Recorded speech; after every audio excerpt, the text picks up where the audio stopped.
Ma fille n'a fait que me décevoir. Les mots tombèrent comme un marteau au milieu de la salle. Les têtes se tournèrent. Les conversations s'éteignirent. La voix de mon père n'avait pas besoin de s'élever. Elle portait avec l'autorité exercée toute une vie. Il ne me corrigeait pas, il ne me guidait pas. Il me marquait au fer rouge, et il le fit devant tout le monde, voisins, parents, vétérans qui avaient combattu à ses côtés. Il posa sa main sur l'épaule d'un homme plus jeune, un Navy SEAL qu'il appelait son protégé, et le déclara le fils qu'il aurait souhaité avoir. La salle m'engloutit dans le silence.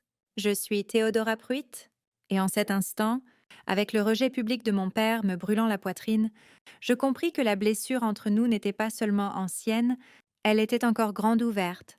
L'air à l'intérieur de l'ancienne salle navale était épais de chaleur et de l'odeur de poulet frit émanant des tables pliantes le long du mur. Les chaises pliantes grinçaient sous le poids des vétérans vieillissants en kaki repassé. Les femmes agitaient des éventails en papier devant leur visage. Et les enfants filaient entre les jambes avec des gobelets de limonade.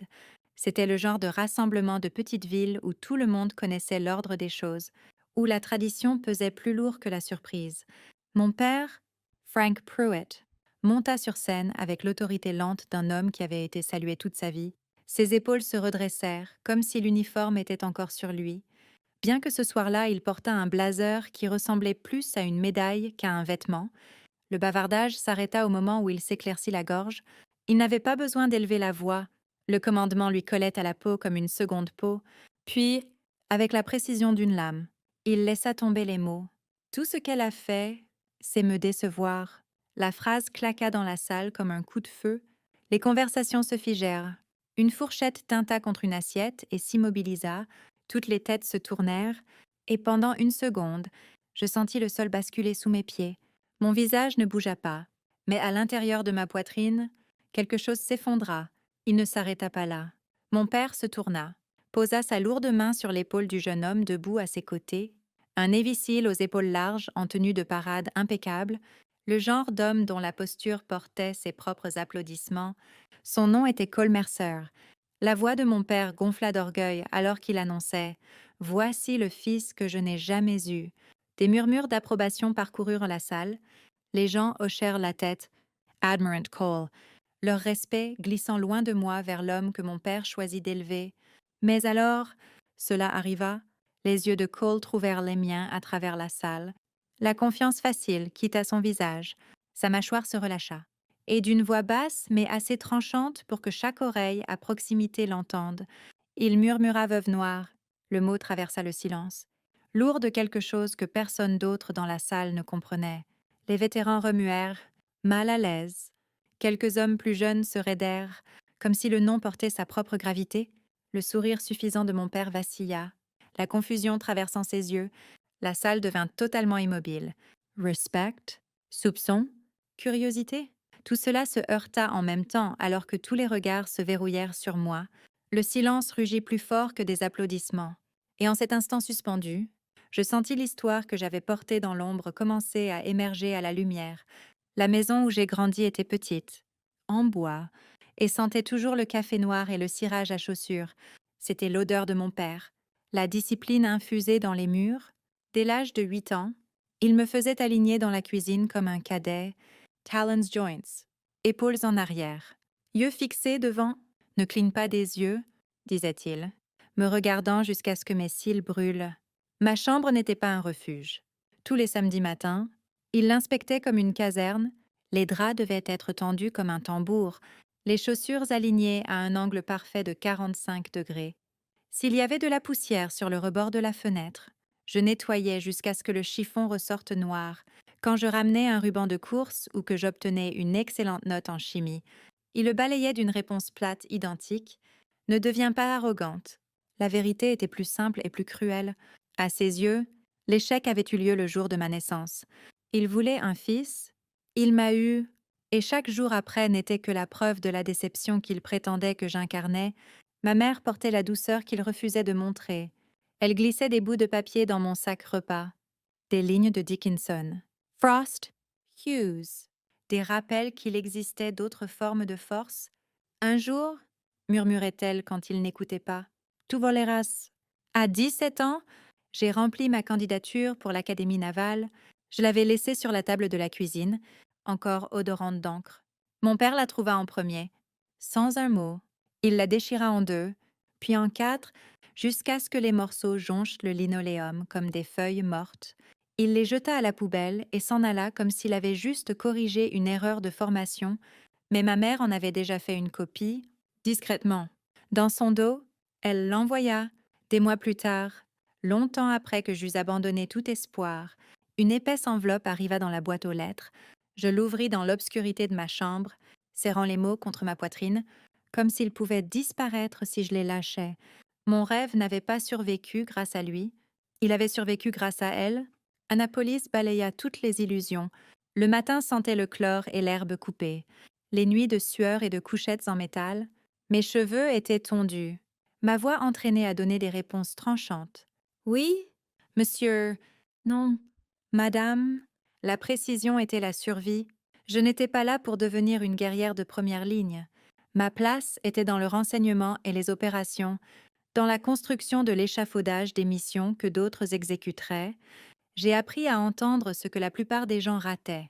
Le changement dans une voix à la radio, le souffle qui portait la peur, le silence qui avertissait plus fort que le son. À Coronado, le Pacifique nous crachait du sel dans la bouche, tandis que les hommes couraient avec des troncs sur les épaules. Je courais à leur côté quand je le pouvais, non pour prouver que j'étais l'une d'eux, mais pour prouver que je pouvais suivre le rythme. Le respect ne vint pas facilement, mais il vint finalement parce que mes plans fonctionnaient, parce que quand le chaos se déchaînait, mes contingencies tenaient bon. Le premier vrai test vint lors d'une mission en Afrique. Un camion de ravitaillement éclata un pneu sur le gravier, des coups de feu jaillirent de nulle part. Et en un instant, tout le plan menaça de s'effondrer. Les radios grésillèrent, les hommes crièrent. J'ai modifié les itinéraires, ajusté les timings, recalculé les sorties. Le filet tint bon. Chaque homme revint vivant. Plus tard, dans la chaleur du débriefing, quelqu'un esquissa une araignée rouge grossière au coin de la carte, une blague au début, puis un nom, Veuve Noire. Ça resta, pas parce que je tuais, mais parce que je tissais des toiles, des plans qui attrapaient ce que les autres ne voyaient pas venir. Cette nuit-là, je réalisais que le surnom n'était pas question de venin, il s'agissait de survie, de tisser des fils assez forts pour porter le poids de vie d'homme. Et cela, plus que n'importe quelle médaille, était suffisant. Les premières lettres que j'envoyais à la maison portèrent la poussière de sol étranger, et la piqûre de sel marin des bases lointaines. Dans une enveloppe, j'avais glissé une photo de moi en uniforme, les barrettes sur mon col encore neuves, mon visage trop jeune pour le poids que je portais. Des semaines plus tard, la lettre revint, non ouverte, le papier froissé par le voyage, mais intact de ses mains. De retour en ville, chaque fois que quelqu'un demandait de mes nouvelles, mon père déviait la conversation vers la météo ou les récoltes. Comme si mentionner mon nom était une gêne, il laissait les gens croire que j'étais coincée derrière un bureau quelque part, à trier des papiers que personne ne lirait jamais. La vérité était plus dure. Il s'assurait qu'ils y croient. Ma mère était la seule ligne qui restait en vie. Elle appelait une fois par semaine. Sa voix douce sur des connexions crépitantes. Elle ne demandait jamais de détails sur les missions, ne voulait pas de détails que je ne pouvais pas donner. Au lieu de cela, elle demandait « Manges-tu? Dors-tu? As-tu un endroit pour prier ?» C'était sa façon de me garder attachée, même à travers les océans. Puis vint le jour où le cancer la creusa. À l'enterrement, l'église était lourde de lys et du silence des vieux voisins. Mon père se tenait près de la fenêtre, les yeux sur le parking, pliant et repliant le programme jusqu'à ce que le papier s'effiloche au bord. Il ne me regarda pas, il ne toucha pas ma main. Son silence en disait plus que des mots ne le pourraient jamais, même dans la mort. Il ne comblerait pas la distance. Je l'observais de l'autre côté de la pièce et compris la vérité avec une clarté qui brûlait. Peu importe ce que j'avais fait, peu importe jusqu'où j'étais allée, je n'avais jamais été et ne serais jamais assez pour lui. À Bahreïn, l'air lui-même ressemblait à du feu. Mon bureau n'était rien de plus qu'une pièce étroite avec des radios empilées haut, des cartes punaisées au mur, et de la sueur goûtant de chaque poutre. Pourtant, c'était là que les fils se rejoignaient, où j'appris à entendre des motifs que personne d'autre ne pouvait. Le mot se répandit rapidement parmi les équipes. Elle entend quand la toile tremble. Les hommes disaient, mi-plaisantant, mi-croyant. Le surnom portait du poids bien avant que quiconque me le dise en face.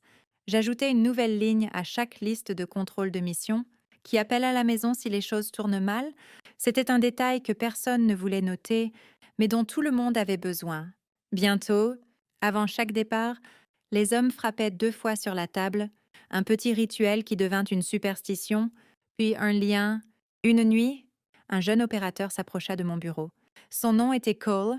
Son visage portait encore la netteté aux yeux écarquillés de quelqu'un d'inexpérimenté. Il s'éclaircit la gorge et demanda doucement « Madame, l'avez-vous vu venir ?» Je levai les yeux du journal radio. « J'ai vu ce qui pouvait, » lui dis-je.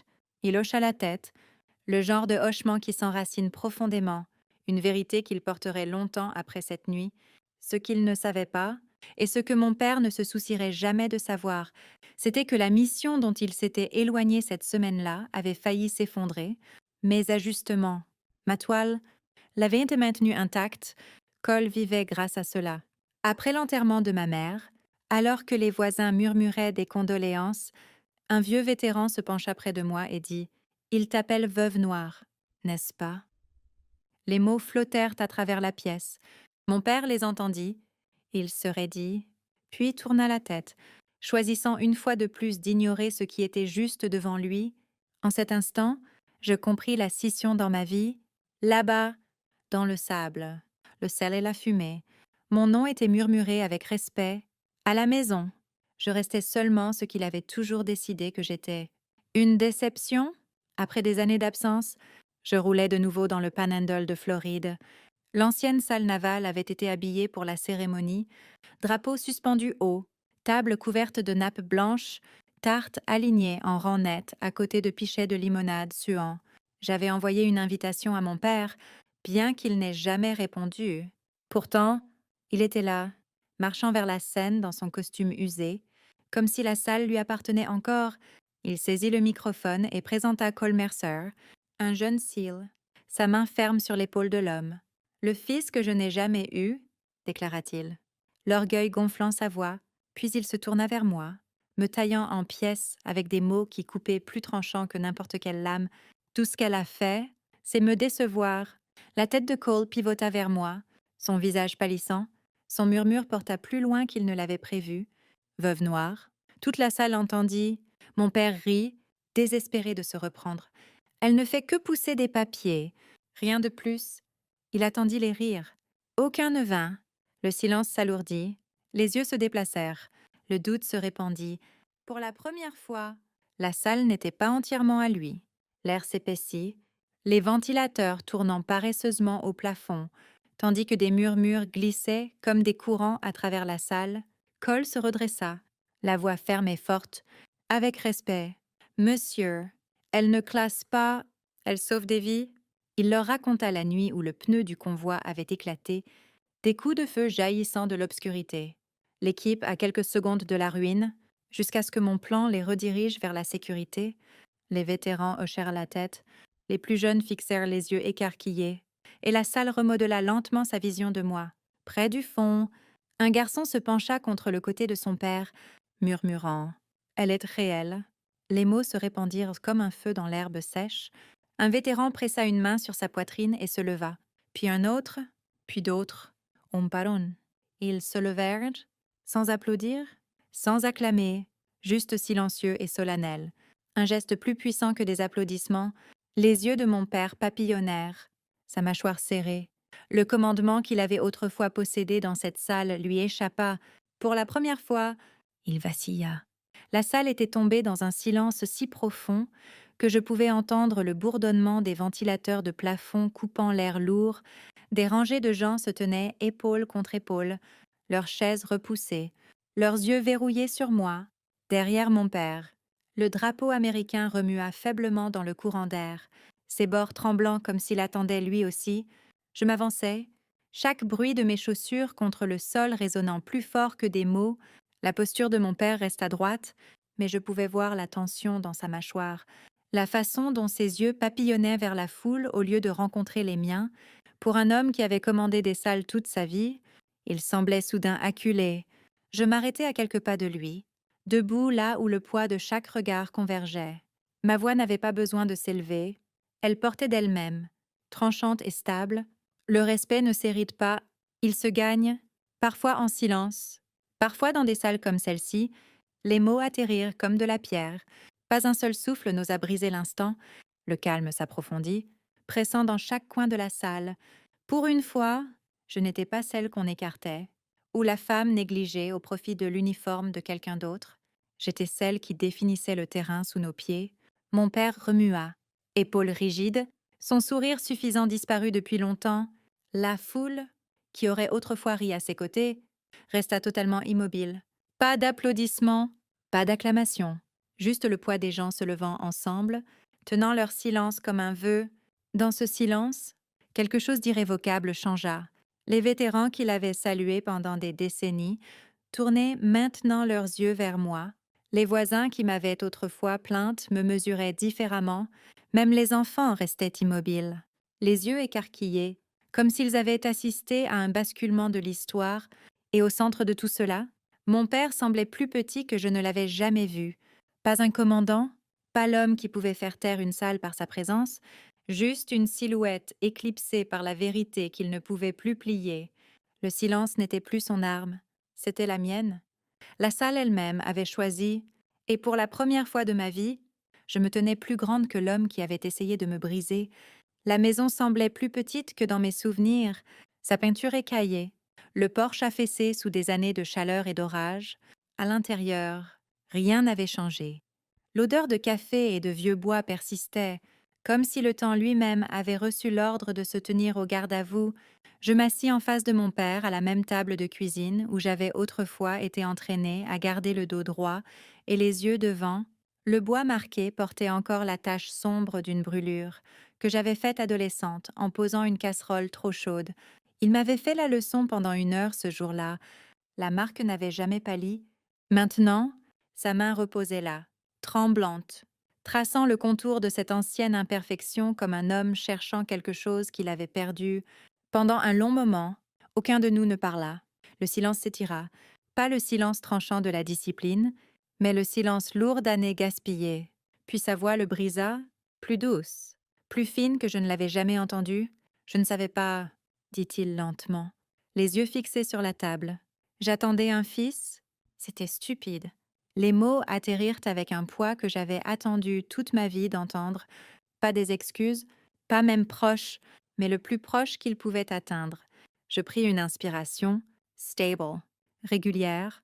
Je n'avais pas besoin d'un fils pour porter ton nom, lui dis-je. J'ai porté le mien. La vérité gisait entre nous, tranchante et indéniable. Il n'y eut pas de larmes, pas d'étreinte soudaine, juste la réalité brute dite à voix haute après des décennies de silence. C'était suffisant. Il laissa échapper un long soupir inégal, ses épaules s'affaissant comme si le fardeau de toutes ces années non dites avait enfin craqué. Son menton s'inclina, et pour la première fois depuis que je le connaissais, il semblait petit, juste un homme, plus un commandant, plus un mur inébranlable d'autorité.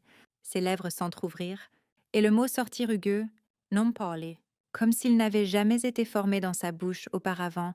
Fear, un mot, rien d'autre, mais il le dépouilla, le laissant non comme la figure qui avait régné sur mon enfance, avec des exercices et du silence, mais comme un homme imparfait, diminué, et enfin honnête. Et cela, plus que n'importe quel salut ou défilé, était la reconnaissance que je n'avais jamais pensé entendre. Partie 7.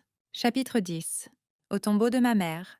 Le cimetière reposait calme sous l'étendue de vieux chênes, leurs branches murmurant dans le souffle chaud de la fin d'après-midi.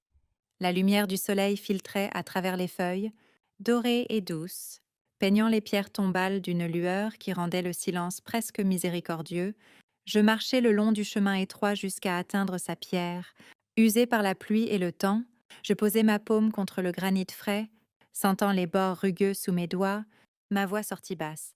Destinée seulement à elle, nous apprenons, lentement, mais vrai, la brise remua juste alors, se faufilant à travers les arbres, et pendant un instant, je jurais pouvoir entendre sa voix plier dans le vent. Das. Stable, portant les mots qu'elle m'avait donnés à la toute fin, ne fit pas « Élève-toi au-dessus ».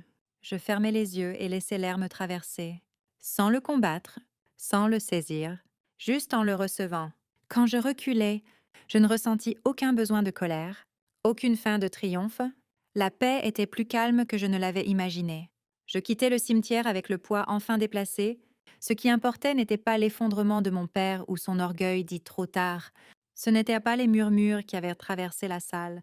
C'était que la vérité avait tenu, stable et inébranlable, devant ceux qui avaient besoin de la voir, la communauté, Cole, et même mon père, bien que réticent, avait été forcé de l'affronter. C'était suffisant. L'histoire ne se terminait pas avec sa chute.